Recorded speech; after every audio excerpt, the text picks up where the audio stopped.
Hello, dear UPSC students, and welcome to EduTab. So, guys, if you're preparing for your APFC or EOAO exam, this session is for you. तो guys अगर आप 2025 year में अपने exam को target कर रहे हो तो जनरल इंग्लिश एक बहुत इंपॉर्टेंट सेक्शन रहता है आपका, जिसमें आपको अलग अलग तरह के क्वेश्चन देखने को मिलते हैं और इस पे 20 क्वेश्चंस आते हैं। तो गाइज इसी सब्जेक्ट के लिए हम अब आज हम मिक्स क्वेश्चंस प्रैक्टिस करने वाले हैं, कुछ एरर डिटेक्शन के, कुछ सिंगल फिलर्स के, और ऐसे ऐसे क्वेश्चंस आपको एग्जाम में फ्रीक्वेंटली देखने को मिलते हैं। तो जल्दी से गाइज सेशन को लाइक कर लीजिएगा और सब्सक्राइब कर लीजिए अगर आप यहाँ पहली बार हैं तो। गाइज आगे बढ़ने से पहले मैं आपको सबसे पहले अपनी एक स्पेशल बुक के बारे में बताना चाहता हूँ। गाइज हमने एक बुक अभी रिसेंटली लॉन्च की है जिसमें स्पेशल सब्जेक्ट्स के ऊपर industrial relation, labour law, social security, insurance, accounting, auditing, computer, इन सब सब्जेक्ट्स के ऊपर आपको 1900 MCQs मिल रहे हैं। और ये ऐसा रिसोर्स आपको मार्केट में कहीं अवेलेबल नहीं मिलेगा कि आपको इन स्पेशल सब्जेक्ट्स के ऊपर कंपाइल्ड एक जगह पे इतने सारे प्रैक्टिस करने के लिए MCQs मिले। तो गाइज इसमें आपको सभी labour laws, accountancy, industrial relation, computing computer, auditing, insurance, इन सब, सोशल सिक्योरिटी, इन सब के ऊपर आपको 1900 MCQs मिल रहे हैं। तो इनको डाउनलोड कीजिए, ठीक है। इसको परचेज करके इसको आप यूज़ करिए अपने एग्ज़ाम की तैयारी के लिए। गाइस इस बुक का लिंक आपको इस वीडियो के डिस्क्रिप्शन में मिल जाएगा। So go check out this link and purchase this book and streamline your preparation for your exam guys. चलिए अब शुरू करते हैं गाइस अपने मिक्स क्वेश्चन। बट आगे बढ़ने से पहले मैं आपको अपने स्पेशल कोर्सेज के बारे में एक बार बता देता हूँ गाइज। हमारे कोर्सेज को एनरोल करने के लिए वैसे तो लिंक वीडियो के डिस्क्रिप्शन में भी दिया हुआ है, बट आप एक बड़ा सिंपल तरीका अपना सकते हो। आप अपने ब्राउज़र पे जाइए और ब्राउज़र पे जाके सर्च करिए edutap.in। आप जैसे ही edutap.in सर्च करेंगे आप हमारे लैंडिंग पेज पे आ जाएंगे और ये रहे हमारे सारे कोर्सेज आपके लिए। गाइज इसमें सेकंड ये दिखेगा आपको second tab UPSC EPFO courses. तो ये प्रोविडेंट फंड के जो कोर्सेज हैं वो सब आपको यहाँ अवेलेबल हैं। अकाउंटेंसी का, industrial relation and labour laws का एक लाइव क्रैश कोर्स चल रहा है जिसमें हम लाइव आपको क्लासेस कंडक्ट कर रहे हैं इस कोर्स में। एक इससे पहले कोर्स हुआ था वो रिकॉर्डेड में अवेलेबल है आपको। टेस्ट सीरीज अवेलेबल है APFC और EOAO की आपके पास, अगर आपको सिर्फ प्रैक्टिस करना है तो। स्पेशल सब्जेक्ट का एक कोर्स है जिसमें आपको इन्हीं सब सब्जेक्ट्स पे, statistics, accountancy, social security, IRN, labour laws, computer awareness, auditing and insurance, इन सब के ऊपर आपको यहाँ पे क्लासेस मिलती हैं। फिर आपका एक मास्टर कोर्स है गाइस जो एक वन स्टॉप सॉल्यूशन है आपके हर एग्जाम की नीड की। उसमें आपको concept classes, live classes, concept note सब कुछ मिलता है। और गाइस अपने कोर्सेज पे अभी हम आपको डिस्काउंट्स भी ऑफर कर रहे हैं। किसी पे 63% डिस्काउंट है, किसी पे 85% डिस्काउंट है। तो कूपन कोड आपको दिया हुआ है, जैसे मास्टर कोर्स पे 63% डिस्काउंट आपको मिल रहा है। The coupon code is SAVE63 capital में। तो use this code and make your journey productive and fruitful for yourself, and this will be quite economical for you as well। तो guys इस course की validity 1 साल रहती है, तो आप इसको 1 साल तक यूज़ कर सकते हो। चलिए गाइस, चलिए वापस आते हैं और अपने क्वेश्चंस की तरफ बढ़ते हैं। तो एक एक करके हम सारे क्वेश्चन डिस्कस करेंगे और उनका सॉल्यूशन भी मैं आपको बताऊंगा। तो क्वेश्चन नंबर 1 है, आपको एक सेंटेंस दिया हुआ है और आपको उसमें ग्रामेटिकल एरर ढूंढना है। तो neither of his brothers do anything to make life better for their parents who are both suffering from cancer. आपको बताना है इसमें किस, कहाँ पे, किस पार्ट में एरर है। तो दोबारा एक बार सेंटेंस पढ़ लेते हैं। Neither of his brothers do anything to make life better for their parents who are both suffering from cancer. अब इसमें गलती कहाँ है गाइस, देखना। नीदर का मतलब क्या होता है? नीदर का मतलब होता है गाइस दोनों में से, उसके दो भाइयों में से कोई एक भी भाई अच्छा काम नहीं करता जिससे कि उनके पेरेंट्स की मदद हो पाए, ये कहना चाह रहा है वो। तो नीदर का मतलब क्या होता है? दोनों में से कोई एक भी नहीं।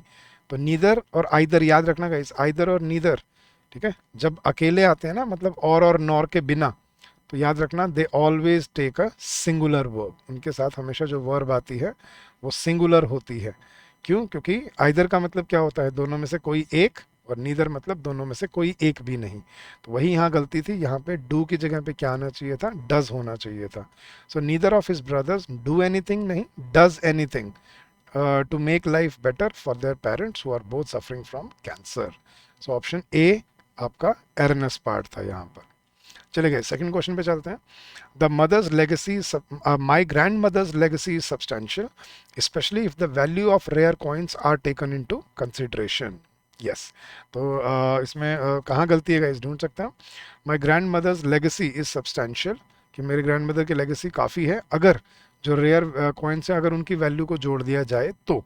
सो माई लेगेसी होता है जो वो उसमें छोड़ के गए हैं मेरे लिए, ठीक है, मतलब मेरे लिए क्या बोलते हैं उसको, मतलब जो माँ बाप या दादा दादी अपने बच्चों के लिए बस ये छोड़ के जाते हैं, हाँ, तो मतलब जो भी पैसे या जो भी वो छोड़ के गए हैं, ठीक है, प्रॉपर्टी छोड़ के गए हैं उसकी, तो my grand mother's legacy substantial. अब इसमें गलती कहाँ थी guys, specially if the value of rare coins, क्या, अगर वैल्यू की बात करें तो if the value of rare coins, तो वैल्यू की बात हो रही है, तो यहाँ पे आर की बजाय क्या आएगा, इज। तो my grand mother's legacy substantial specially if the value of rare coins is taken in to consideration. तो यहाँ पे आर की जगह क्या आना था, इज। तो option C was your correct answer. चलेगा, इस नेक्स्ट क्वेश्चन पे चलते हैं। Everyone who visits Singapore is impressed by its cleanliness, which is mainly a result of rigorous implementation of their strict laws. So, everyone who visits Singapore is impressed by its cleanliness, which is mainly a result of rigorous implementation of their strict laws. उसने hint भी दी हुई है, देखो subject कौन है यहाँ पे, everyone who visits Singapore, ठीक है, is impressed by it's cleanliness. Singapore एक सिंगुलर एंटिटी है, एक नाउन है, सिंगल नाउन है, तो उसके लिए हमने क्या लगाना होता है, इट्स, लेकिन यही गलती उसने आगे कर दी। Everyone who visits Singapore is impressed by its cleanliness, which is mainly a result of rigorous implementation of their strict laws या its strict laws। देयर किसको बोल रहे हो आप, यहाँ पे सिंगापुर की बात हो रही है, तो सिंगुलर नाउन है, तो हमें वर्ब भी क्या प्रोनाउन भी क्या लगाना पड़ेगा, सिंगुलर लगाना पड़ेगा, तो देयर स्ट्रिक्ट लॉज नहीं, इट्स स्ट्रिक्ट लॉज, क्योंकि ऊपर भी उसने इट्स दिया हुआ है। तो everyone who visit Singapore is impressed by its cleanliness which is mainly a result of rigorous implementation of their की जगह its strict laws. Option C is the correct answer. Next, guys, the bridal dress was the most unique because the prince designed it and his mother provided the lace fabric। अच्छा, इसमें गलती कहाँ है guys, देखो unique के आगे the most use नहीं किया जा सकता, क्यों, क्योंकि यूनिक अब पहले ही अपनी सैचुरेटेड फॉर्म में है। यूनिक का मतलब क्या होता है गाइस, अद्भुत, सबसे अलग। तो अगर वो सबसे अलग थी तो फिर उसको कंपैरिजन किससे कर रहे हो आप। तो ये जो वर्ड्स होते हैं ना guys, unique, universal, perfect, ideal, excellent, marvellous, universal, impeccable, इन वर्ड्स के आगे मोर या मोस्ट यूज नहीं किया जाता। So the bridal dress was the most unique नहीं, the bridal dress was unique, सिर्फ ये रहेगा यहाँ पे, the bridal dress was unique.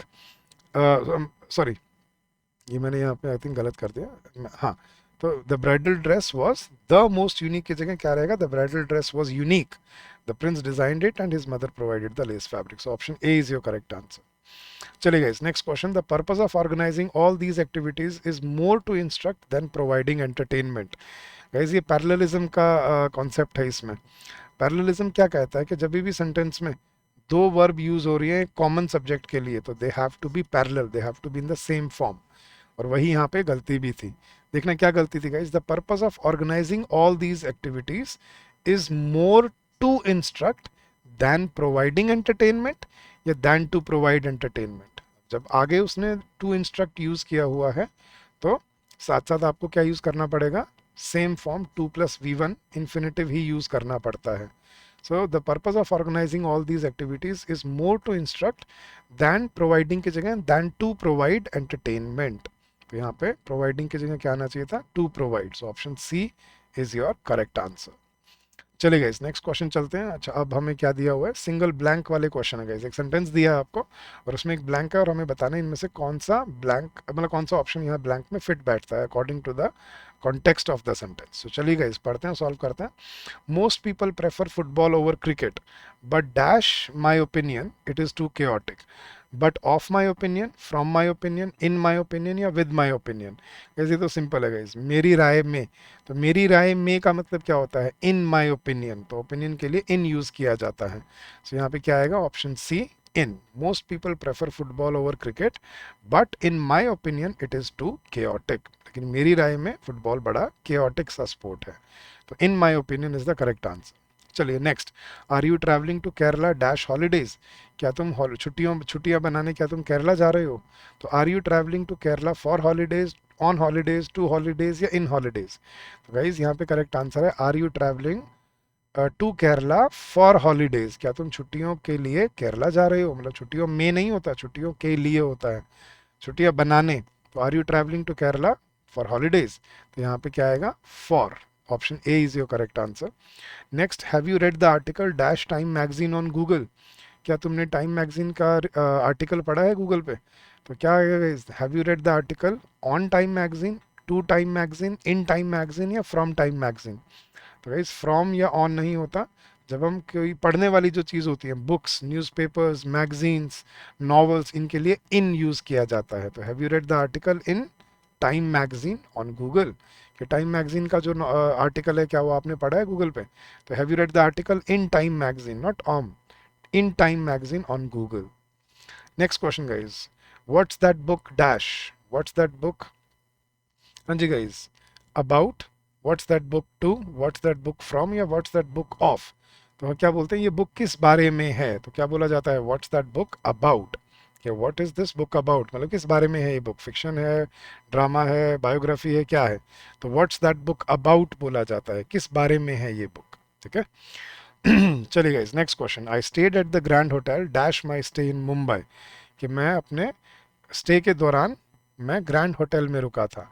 तो I stayed at the Grand Hotel during my stay in Mumbai, to my stay in Mumbai, at my stay या on my stay in Mumbai? I am sure आपको on लग रहा होगा या एट लग रहा होगा, बट किस दौरान वहाँ वहाँ रुका था, during.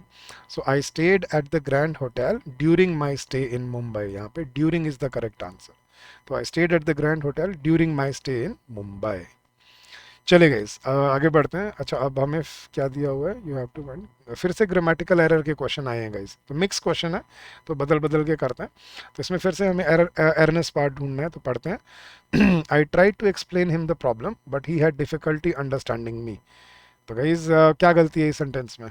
I try to explain him the problem, मैंने उसको प्रॉब्लम समझाने की कोशिश की, लेकिन उसको मेरी बात समझ नहीं आ रही थी।